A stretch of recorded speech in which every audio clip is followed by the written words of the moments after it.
नमस्कार बंधुरा आज आमी निये चले एसेछि आबारो एकटी नतुन भिडियो।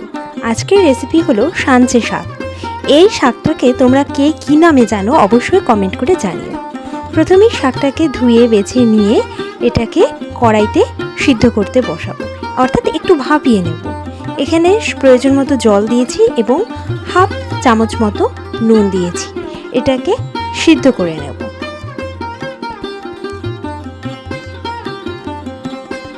एटाके भालो करे भापिয়ে निये जलटाके फेले दिते हबे, कारण एर मধ্যে अनेक समय माटी बा নোংরা लेगे থাকতে পারে, সেই জন্যই ভাপিয়ে নেওয়া। শাকটা ভাপানো হয়ে গেছে। শাকটা ভাপানো হয়ে গেলে শাকের কালারটা চেঞ্জ হয়ে যাবে। আমি শাকটাকে ভাপিয়ে নিয়ে জল ঝরিয়ে রেখে দিয়েছি। এবার একটা কড়াইতে আমি দিয়ে দেব সরষের তেল।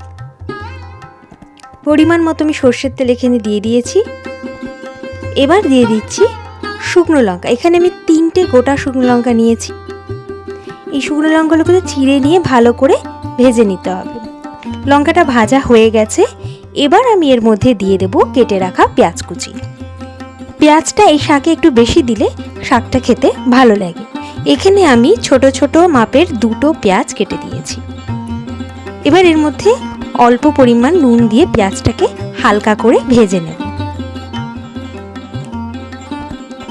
পেঁয়াজটা হালকা ভাজা হয়ে এসেছে, তাই এর মধ্যে দিয়ে দিলাম একটু হলুদ গুঁড়ো। এবার আমি এর মধ্যে দিয়ে দেব ভাপিয়ে রাখা সাঞ্চে শাক।